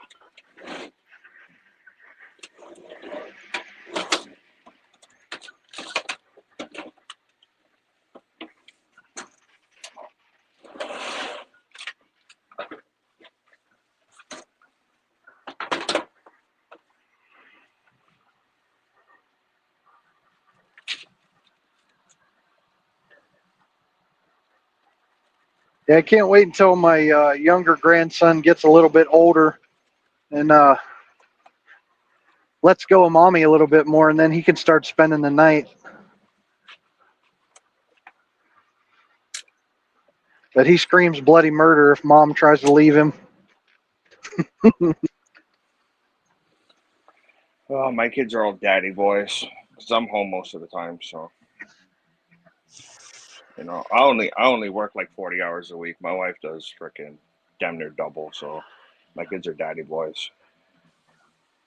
It's time for me to get around. I'll keep listening. I'll jump back in if y'all are still Catch you going at later. it. I got about 40 minutes until I hit my. I already passed my one fuel stop, so I'm gonna hit the other. Once I get close to that, I'm gonna cut it off. I'll probably be back before then. If not, everybody have a wonderful day.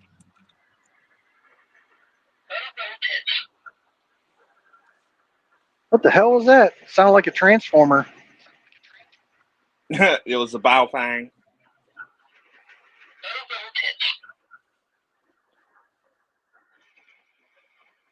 Yeah, I turn all that music off. I don't want it to talk to me.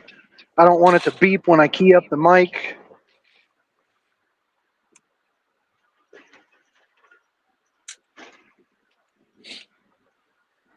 Frequency mode. Oh, every time I turn it on. You could turn that off. You got to buy the programming cable though. Yeah, the ones that Jay did for me are all good, but it's the ones that keep laying around. Like I got them literally all over the place. Yeah, if you buy the programming cable, you can clone the one that you've got programmed, and then they're all good. Yeah, I got one. So they just got to sit down one day and do it. You know how that goes. Yeah. It's like the hard part, actually sitting down and freaking just doing it. But I got what? Yeah, I guess that reminds me too. I got to get a bunch. I got to get 2 of them sent out to Jay for Muffin.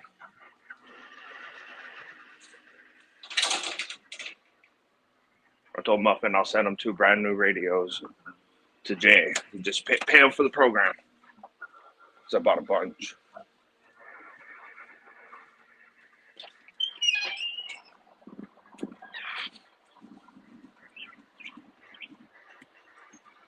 And support one of the channel buddies, one of Muffin's channel.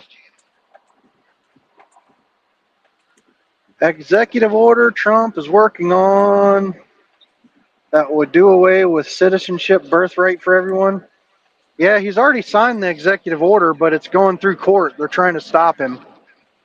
Yeah, like isn't that kind of written into where he can't really touch it? Also seeing that he stopped like $143 million for some college because they don't want to kick the trans swimmer off of their sports team. So he signed. That's Penn State, I think, right here in Pennsylvania. I'm about to go past it. I mean, I don't disagree with that move. The birthright citizenship, there's a lot of gaslighting going on around.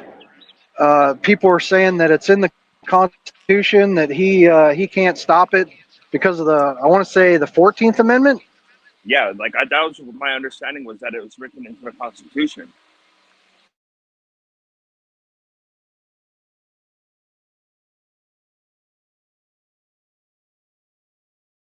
That wrote that amendment specifically said it was not intended to give children of illegal aliens citizenship.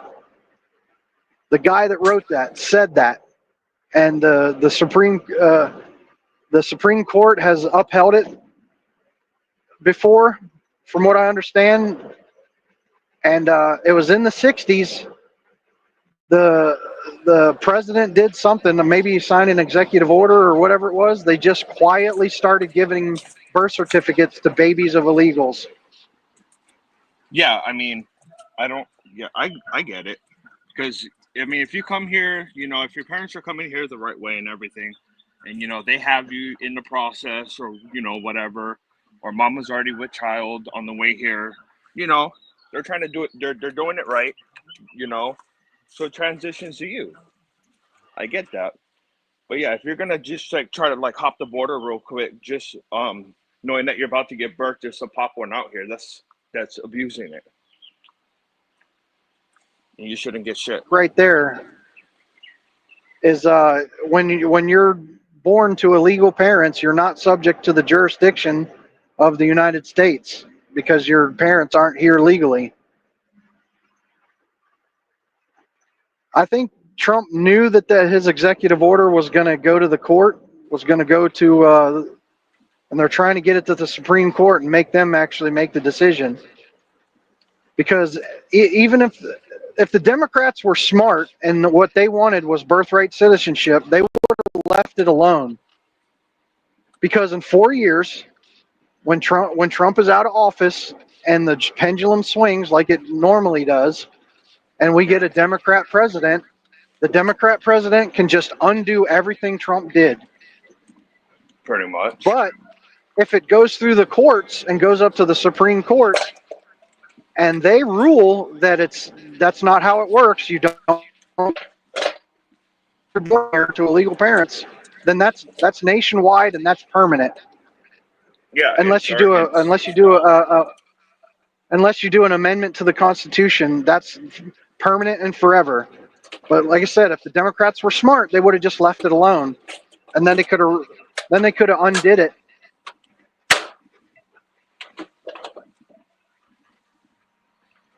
Well, that's also saying that one side's smart, which they don't have a very good track record of being. So,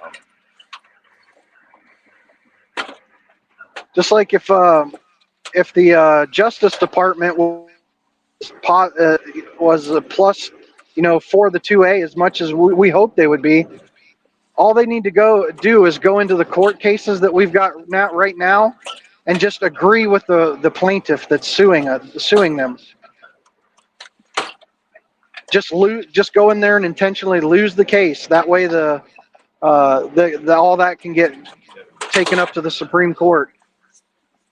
The frame and receivers cases, the pistol brace cases, and the AR bands and the magazine bands.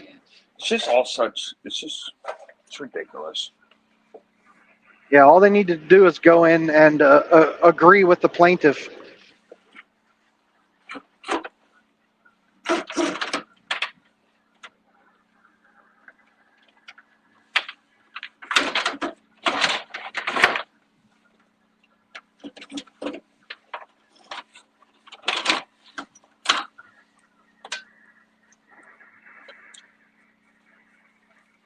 Yeah, that's tough. Mark Legan said had an accident about 200 yards from his house, and the driver didn't make it. We came up on a ambulance one morning, and there had been a motorcycle, I guess, tried to turn onto the highway, but he had to cross the oncoming traffic. And I don't know the circumstances, but he got hit. And when we came up on it, all we saw was the EMT pumping on the guy's chest, and that fucked me up for the whole day because I'm a motorcycle rider too. Yeah, And that kind of. My dad's best friend. I remember it was just before dusk. We were merging. We were coming from the right to the left to take an exit. And somebody had just clipped him just right, got close to us. And I remember, like, we were looking for him in the bushes, and we could not find him. And it took, when the fire trucks and ambulances and stuff all got there, they had spotlights on the side of their truck, and then we finally found him. But man, he had a long road to recovery. And I'd like to think that they were able to resuscitate him, but I'm pretty sure that guy didn't make it.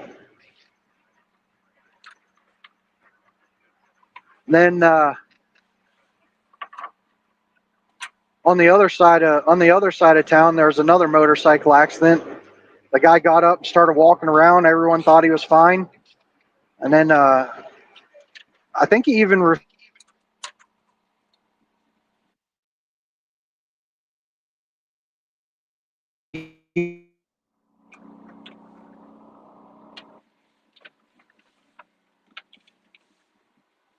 motorcycles are dangerous.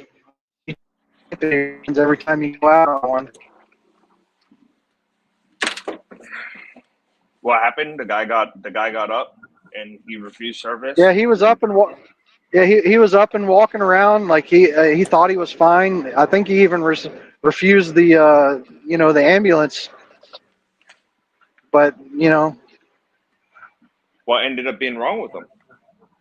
just internal injuries, bleeding internally.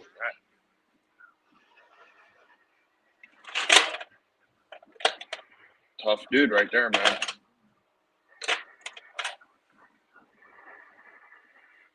But then again, you never, like, adrenaline does weird stuff to some people. Like, I broke my femur and my left collarbone in an accident at the same time, and I drugged myself out of that car, and everything like that. I think toward the very end, when when they were calling for trying to figure out life flight and everything like that, they were like, I think I passed out for a couple minutes then, but it already had been a while. And everybody swears breaking your femur is like the craziest, most fucking excruciating pain ever, but I don't remember it hurting at all. Yeah, you're riding that adrenaline. Like, I don't remember it hurting one fucking bit. When I had my motorcycle accident and broke my pelvis, I remember that ambulance ride. Every bump they hit, my pelvis, like I had my knees up, my knees were falling to the sides. Every bump we hit, that hurt so much, and I could feel it. I could feel my bones inside like rubbing together, like that was terrible. I had the EMT dude tape my knees together. Well, not together, but tape my knees so they couldn't fall to the side anymore. Mm-hmm. That's rough. How long is rehab on something like that? My God. I was in the hospital for a month. And then fucking like what, 3 months of trying to learn how to walk again? Pretty much.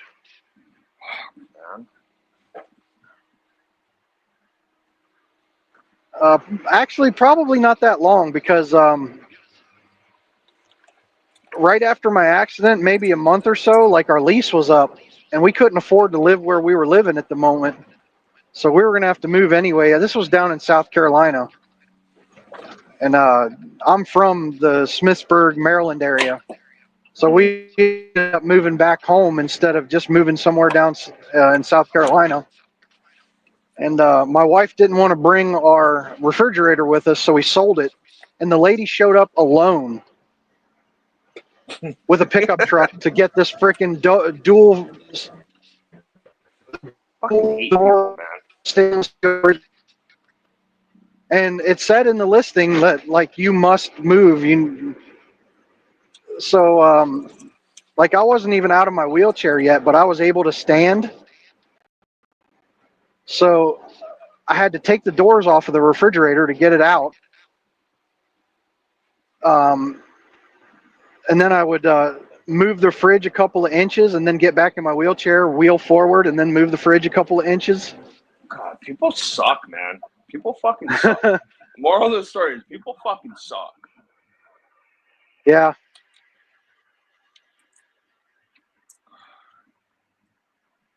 Yeah, we needed the money though from selling that fridge. Yeah. So, or else I would have told her, come back later with help. Go get a child and bring them back. Like, freaking can't be. Jeez. Go get your dad. Go get your brother. Go get your uncle. Go get your fucking daughter. Yeah. Anything. Like, fuck. Get your neighbor. Somebody, anybody.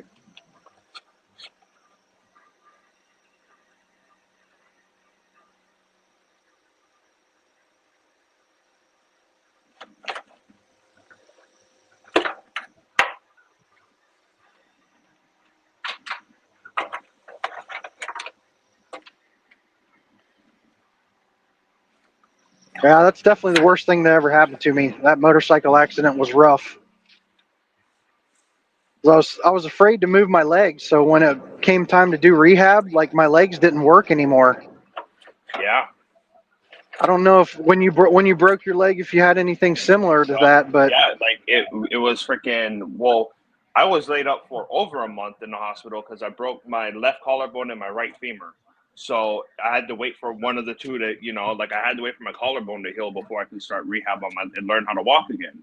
It was like, and then I couldn't really do the stuff to strengthen, where I broke my collarbone because I didn't have lower half support. So they were just kind of like, yeah, you're in a sit and wait, bud.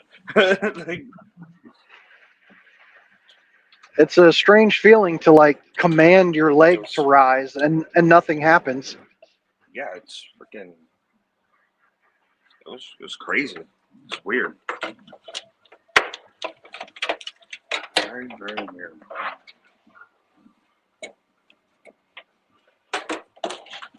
Got through it eventually, though. I was a fucking sissy about it too. Up until they were like, "Hey, if you can get out of your bed and go and take a shit, and then get back in your bed, you can go home." I was like, "Really?" They were like, "Yeah." They were like, "Your parents bought you a hospital bed. Like you're good. If you can wipe your own ass, like you can go. We'll sign the papers. You've been here forever. Like we're sick of you." It's bad. You're starting shit now. After a month, you're like, I was like free reign of that place.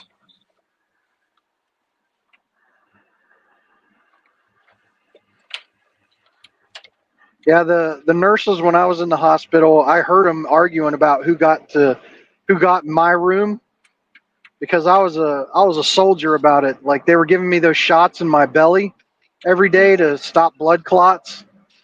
And I wasn't whining about everything.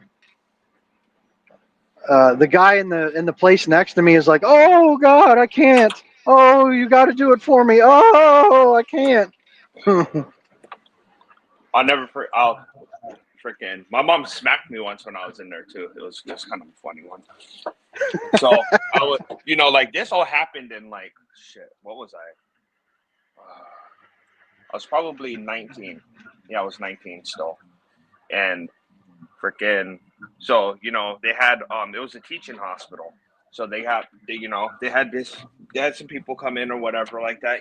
So yeah.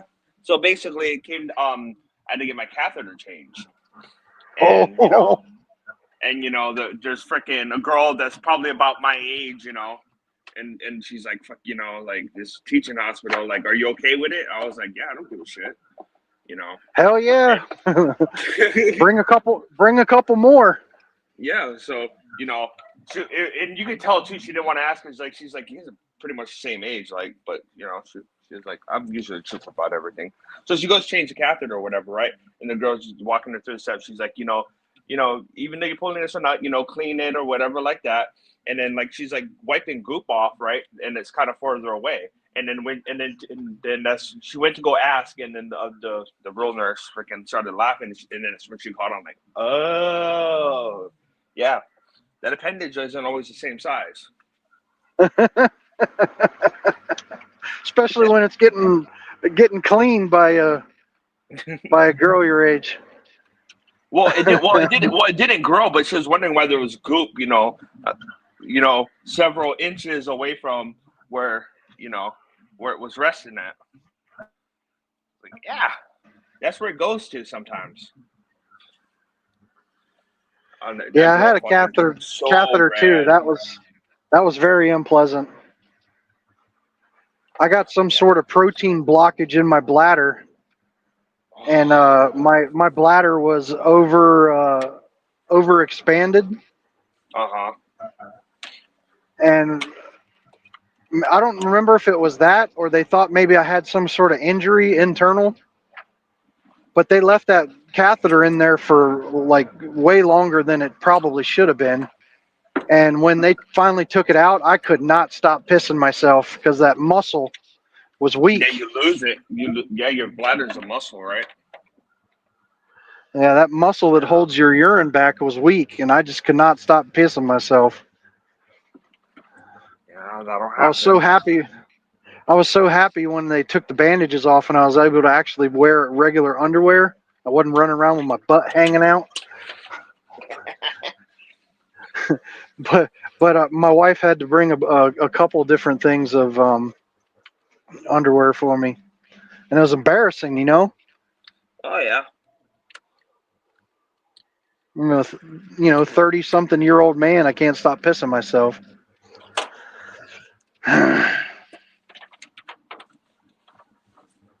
Yeah, I've had really good and really bad freaking hospital experiences, but most of them have been, for considering, pretty pleasant. Like this last one, what wasn't really my experience, but I was there. My wife was giving birth to this last kid. They were fucking great. They were nice to me. They were nice to her. That's all I could ask for.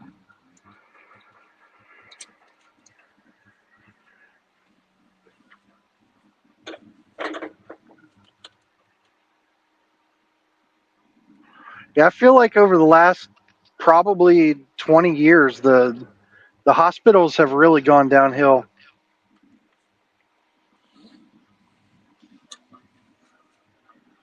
Blocking off all the dang fuel lanes. Yeah, it's about that time of the day. Everybody wants to get a leak and some food.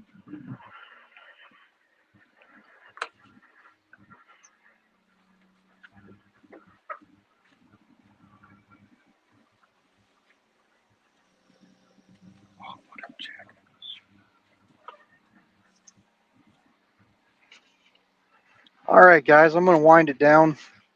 Not a lot going on in the chat. All right, man. It was good. It was good shooting the shit with you.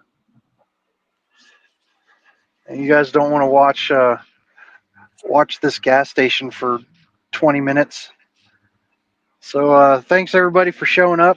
I think I had like 6 or 7 at one point. That might be a new record for me. Just remember, eat what you prep, prep what you eat, and y'all be nice. Later, boys.